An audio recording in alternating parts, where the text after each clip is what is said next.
إن الحمد لله نحمده ونستعينه ونستغفره ونعوذ بالله من شرور أنفسنا ومن سيئات أعمالنا من يهده الله فلا مضل له ومن يضلل فلا هادي له أشهد أن لا إله إلا الله وحده لا شريك له وأشهد أن محمدا عبده ورسوله. Hal-hal yang dapat membantu dalam mengefisienkan waktu. Artinya hal yang dapat membantu kita dalam kita menggunakan waktu ini untuk hal yang bermanfaat. Sadar akan pentingnya waktu. Jadi waktu ini betul-betul kita ini terbatas. Allah berfirman dalam surah Al-Mu'minun ayat 112, 113. Qala kam labithtum fil ardi adada sinin. Qalu labithna yawman aw ba'da yawmin fas'alil 'addin. Allah berfirman, berapa tahunkah lamanya kalian tinggal di bumi? Mereka menjawab, kami tinggal di bumi sehari atau setengah hari. Maka tanyakanlah kepada mereka yang menghitung. Nah, perhatikan, Allah sebutkan di sini bahwa kita tinggal di bumi setengah hari atau satu hari. Dibandingkan dengan apa? Dibandingkan dengan apa? Dengan kehidupan akhirat yang jutaan tahun. Kita ini pada hakikatnya umur kita 60 atau 70 tahun, kita ini cuma setengah hari hidup ini.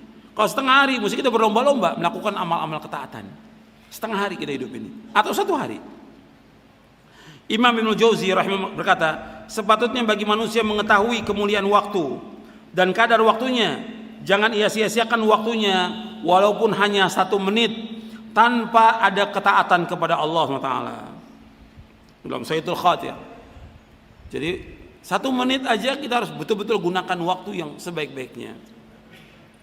Saya ambil contoh, ya, tolong perhatikan. Contoh 1 menit, ya, antum umpamanya, ini kan orang banyak ya wudunya antri.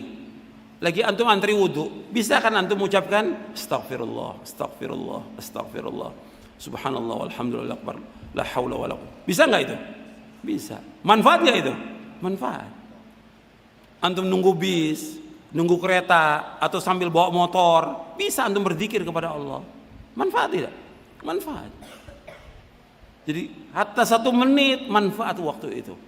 Kita nunggu. Jadi waktu itu harus berharga. Apa yang bisa kita baca, kita baca. Kita bawa mobil, berzikir kepada Allah. Macet, kita bisa lakukan yang lain. Bisa baca, atau bisa nulis, catat, atau sambil dengarkan ayat Al-Quran. Nanti jalan lagi, kita berzikir lagi kepada Allah. Banyak waktu yang bermanfaat yang bisa kita lakukan. Kita kadang-kadang nggak gunakan itu. Kesempatan-kesempatan itu banyak sekali yang kita bisa berzikir kepada Allah. Sebab semua umur kita akan ditanya oleh Allah. Maka jangan kita disibukkan dengan dunia, jangan disibukkan dengan angan-angan kosong. Kalau orang kafir, mereka sibuk dengan dunia. Memang mereka dikasih kenikmatan apa? Dunia, semuanya. Makanya dunia ini bagi orang yang beriman apa? Penjara. Ad-dunya sijnul mu'min wa jannatul kafir, kata Nabi SAW. Dunia itu penjaranya bagi orang beriman, surga bagi orang kafir. Hadis sahih riwayat Muslim dan Tirmidzi. Orang kafir Allah sebutkan dalam Al-Quran, dzarhum ya'kulu wa yatamatta'u wa yulhimul amal fasawfa ya'lamun. Biarkan mereka dunia makan dan bersenang-senang dan dilalaikan oleh angan-angan kosong. Mereka kelak akan mengetahui akibat perbuatannya. Dalam surah Al-Hijr ayat 3. Ya, orang-orang kafir ini angan-angannya kosong, cita-citanya panjang. Orang-orang kafir. Kalau yang beriman tidak, apa yang bisa kita lakukan sekarang? Tujuan kita satu. Apa? Masuk sorga. Itu tujuan kita. Kita ini hidup tujuannya satu, masuk sorga. Makanya Nabi SAW selalu minta kepada Allah, minta sorga dijauhkan dari api neraka. Tujuan itu.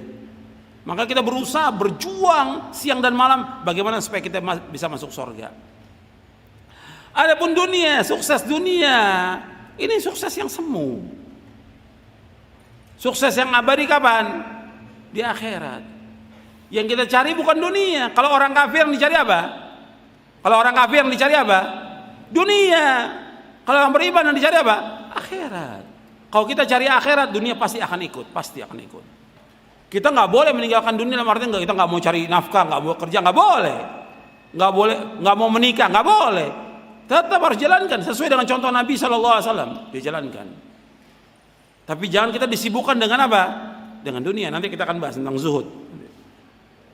Makanya orang-orang kafir itu ketika mereka masuk ke liang kubur, mereka minta dikembalikan.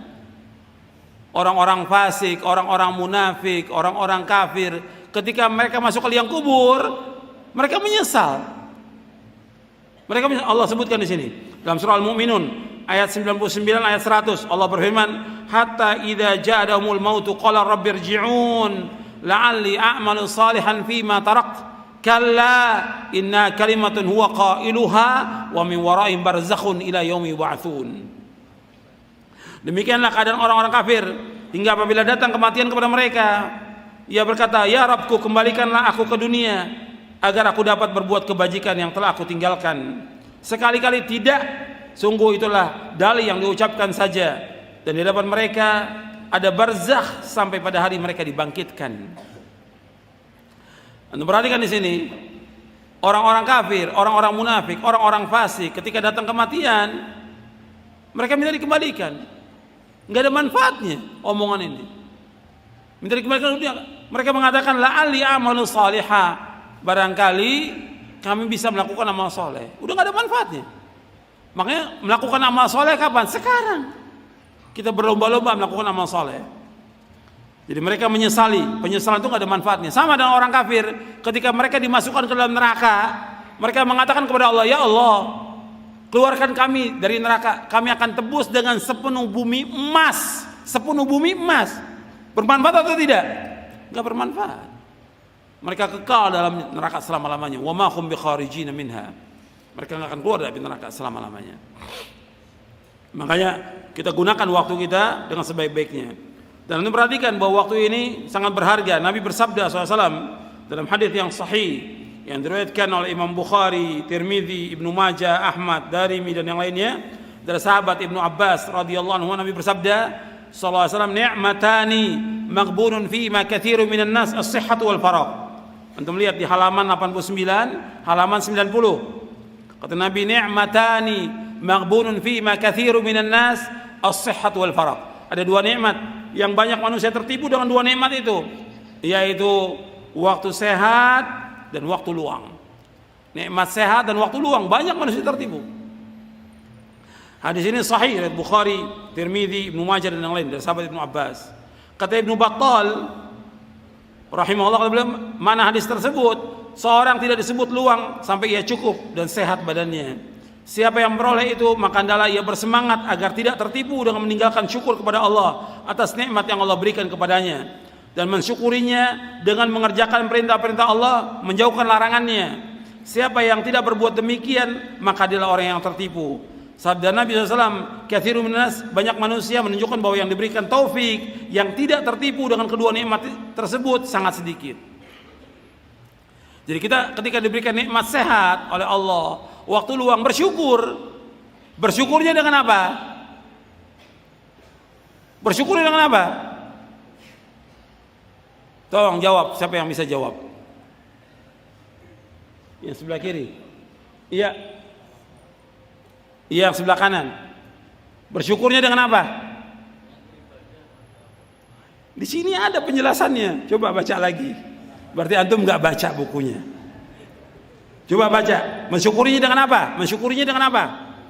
Kata Ibnu Battal, mensyukuri dengan apa? Dengan melaksanakan perintah-perintah Allah dan menjauhkan larangannya. Itu syukur. Itu mana syukur yang benar. Kalau di kita syukur itu makan. Syukuran sama syukurin. Makan. Di kita di Indonesia. Syukur itu dengan apa? Melaksanakan ketaatan kepada Allah, menjauhkan apa? Larangan Allah, bukan makan. Gak ada. Syukur itu taat kepada Allah. Syukur itu taat kepada Allah. Syukur melaksanakan perintah Allah, menjauhkan larangannya. Banyak orang yang salah paham. Syukur itu dianggap oleh mereka dengan makan. Kumpulkan orang-orang makan. Gak benar yang seperti dalam Islam. Syukur melaksanakan ketaatan. Digunakan uangnya untuk apa? Dengan melakukan ketaatan, keluarkan zakatnya, dikeluarkan sedekahnya buat fuqara al masakin, dia gunakan buat melaksanakan ibadah haji, dia gunakan buat umroh, dia gunakan buat menolong sanak kerabatnya yang susah. Itu digunakan uangnya untuk hal-hal di jalan Allah dalam bentuk ketaatan kepada Allah dan menjauhkan maksiat. Bukan berjalan-jalan ke tempat maksiat, bukan dengan syukur itu, bukan. Bahkan ada orang yang bersyukur dapat harta yang banyak, dia berangkat ke luar negeri, ke negeri kafir. Nggak benar. Justru kalau dia mau dengan keluarganya berangkat ke Mekah, ajak mereka untuk ibadah kepada Allah, taat kepada Allah, bukan untuk maksiat, bukan safar ke negeri kafir. Nggak boleh kita safar ke negeri kafir. Itu ada hukumnya dibahas oleh para ulama tentang masalah itu. Jadi kalau tidak ada kepentingan dia untuk jalan-jalan, nggak boleh, nggak dibenarkan menurut syariat. Jadi ingat, ketika kita sehat, ketika kita punya waktu yang luang, gunakan kesempatan ini dengan sebaik-baiknya.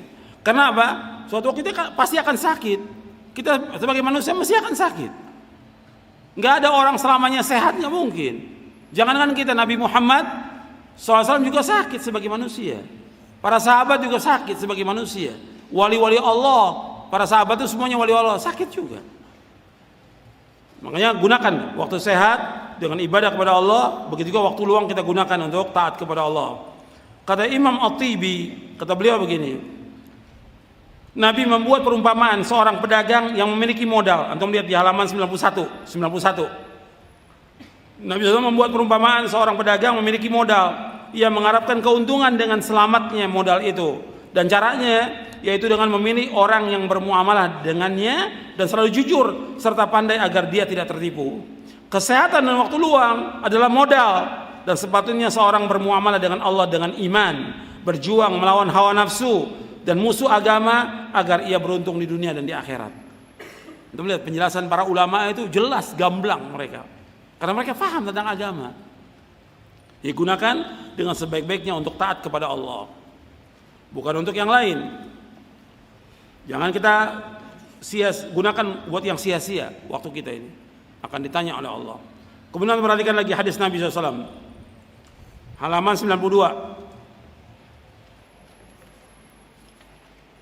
Jadi kita harus betul-betul paham nih, sadar tentang pentingnya waktu.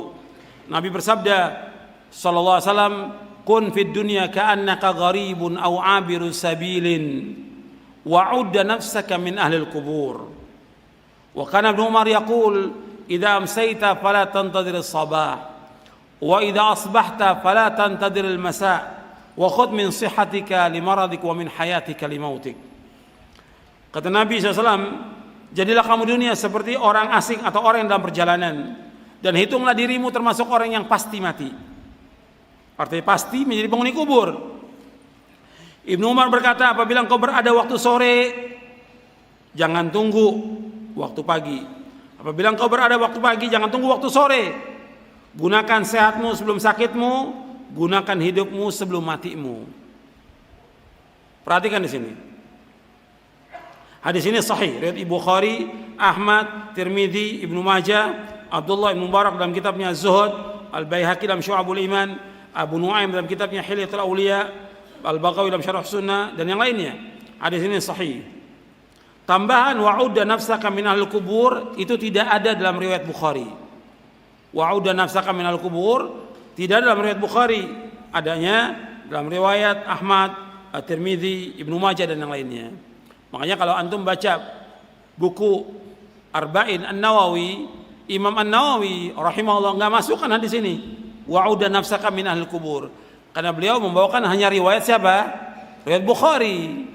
Tapi riwayat yang lain ada tambahannya wa'udda nafsaka min ahlil kubur. Dan begitu kalau kita membaca hadis, jadi kita harus tambahkan yang memang hadis ini siqah, ziyadat siqah, kita harus tambahkan hadis itu. Bukan menambah-nambah hadis, enggak. Riwayatnya ada tambahan, kita harus tambahkan. Berarti di sini Nabi menyebutkan 3 di sini. Kata Nabi, kun fid dunya ka'annaka gharib au 'abiru sabil wa'udda nafsaka min ahlil kubur. Kata Nabi, hendaklah kamu jadi dunia seperti orang asing atau orang yang dalam perjalanan, dan jadilah kamu termasuk orang yang pasti mati. 3 di sini. Yang pertama di sini yang diperhatikan yaitu orang asing. Kita menempatkan diri kita sebagai orang asing. Kita dunia ini sebagai orang asing. Karena Adam Allah ciptakan di mana? Allah ciptakan Adam di mana? Di sorga dengan kedua tangannya Allah di sorga. Itu tempat tinggal sorga itu. Kemudian Adam alaihi salatu wassalam dan Hawa terusir dari sorga karena apa? Karena apa? Karena melanggar, memakan buah yang dilarang oleh Allah SWT. Terusir ke muka bumi. Di muka bumi ini itu jannah, sorga yang diciptakan oleh Allah, sorga yang abadi. Nabi Adam itu masuk di sorga yang abadi, diciptakan di sorga yang abadi. Dikeluarkan Adam, Hawa dan iblis, dikeluarkan semuanya dari sorga. Kemudian di muka bumi ini manusia sebagai orang asing, karena dia pasti akan kembali kemana? Ke akhirat. Orang yang beriman kembalinya kemana?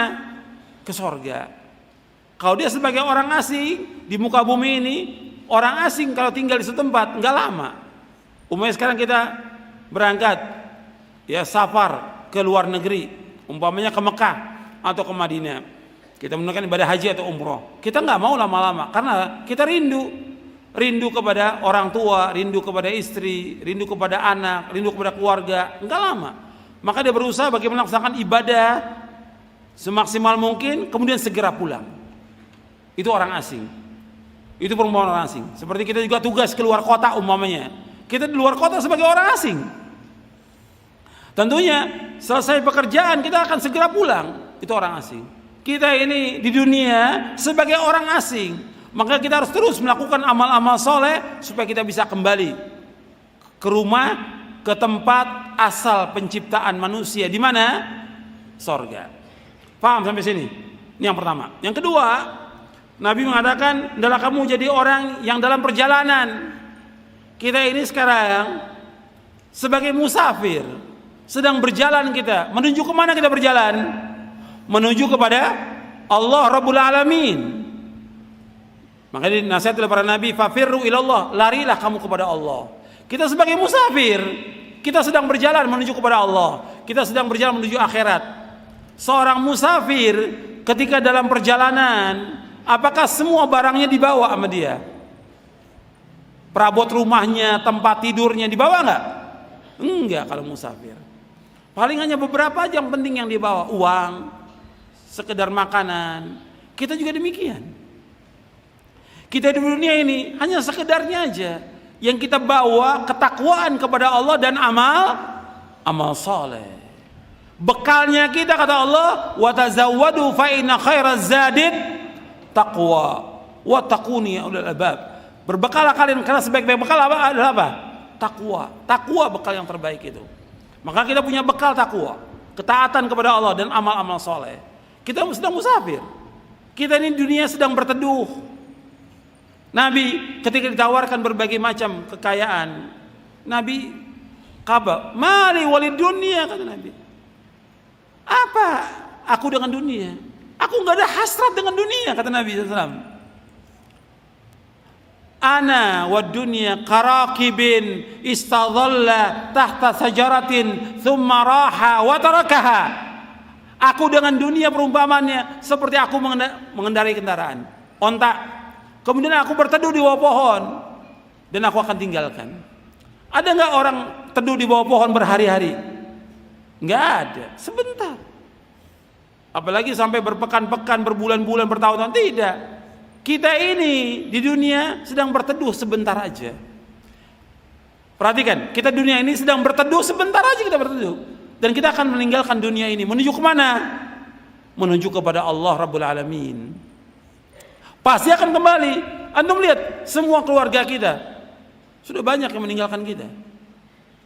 Makanya kita sedang berjalan menuju kepada Allah. Kalau sekarang umur kita 40 tahun atau 50 tahun, berarti juga berapa tahun lagi kita akan kembali kepada Allah, pasti itu. Makanya kita ini sedang mengendarai kendaraan menuju kepada Allah. Siapkan takwa kita dan bekal kepada Allah. Yang ketiga, Nabi umpamakan di sini, hendaklah kamu pasti menjadi penghuni kubur. Karena pasti orang mati itu pasti atau tidak?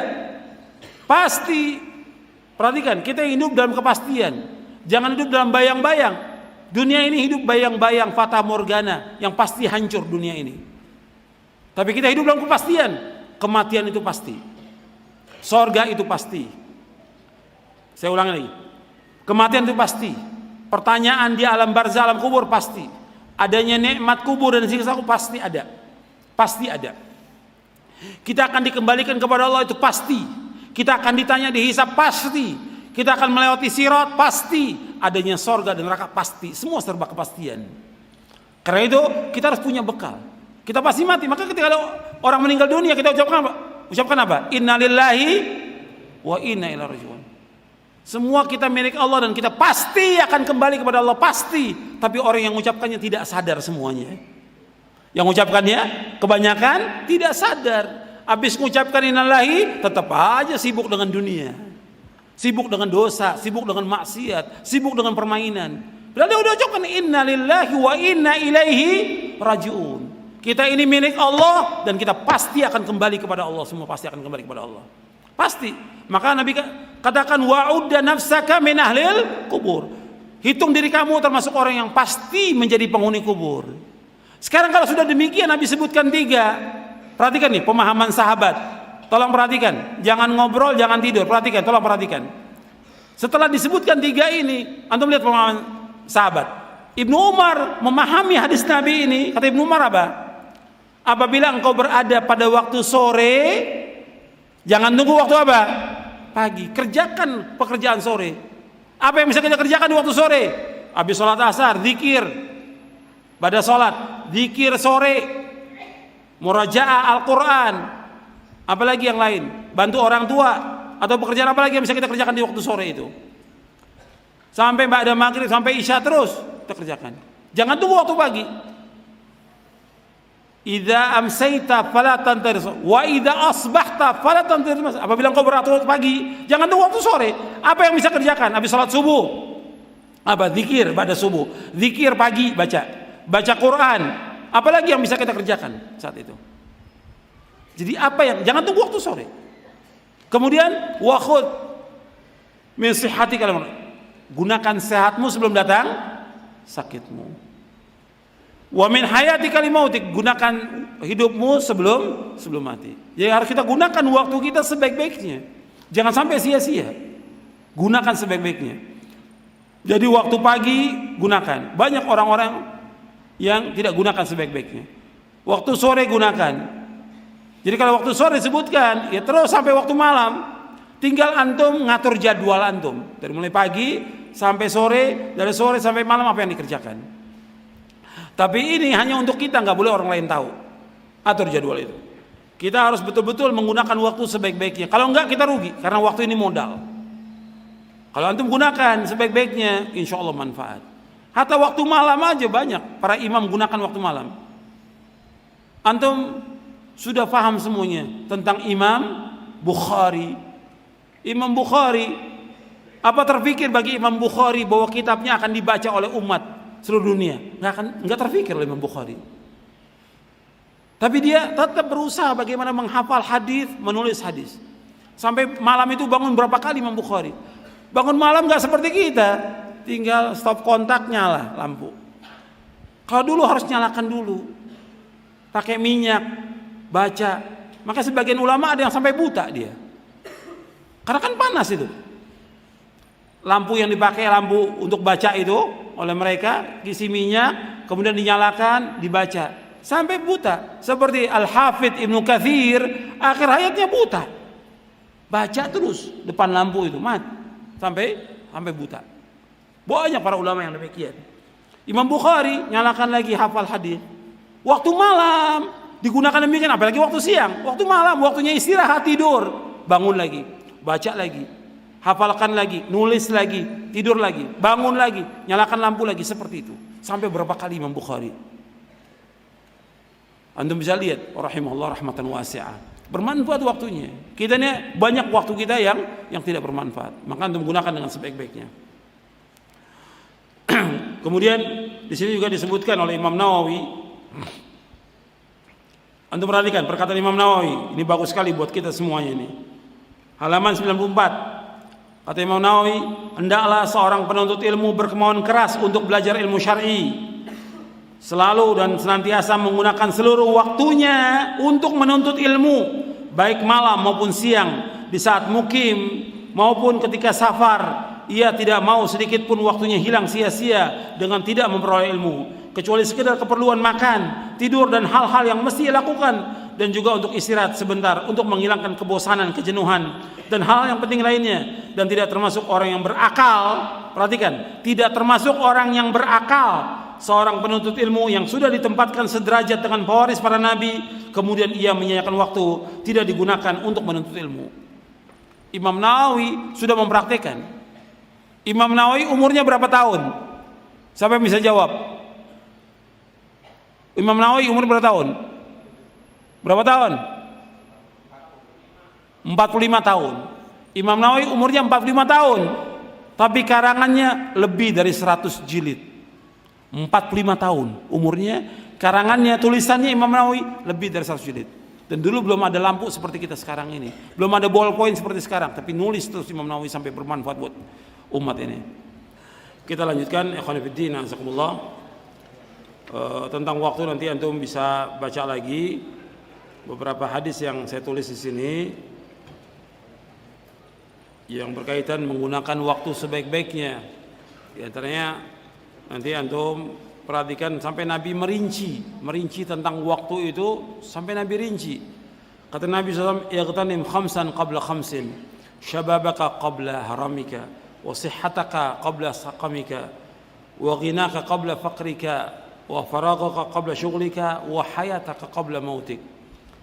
Antum perhatikan, Nabi sampai merinci untuk menggunakan waktu itu. Kata Nabi SAW, manfaatkan 5 hal sebelum datang 5 hal. Masa muda sebelum datang masa tua, waktu sehat sebelum datang waktu sakit, masa cukup sebelum datang masa fakirmu, waktu luangmu sebelum datang waktu sibukmu, hidupmu sebelum datang matimu. Hadis ini sahih, diriwayatkan oleh Imam Hakim dalam kitabnya Al-Mustadrak dari sahabat Ibnu Abbas. Mudah-mudahan yang saya sampaikan bermanfaat untuk saya dan untuk sekalian. Wassalamualaikum Nabi Muhammadin sallallahu alaihi wa ala alihi wasallam.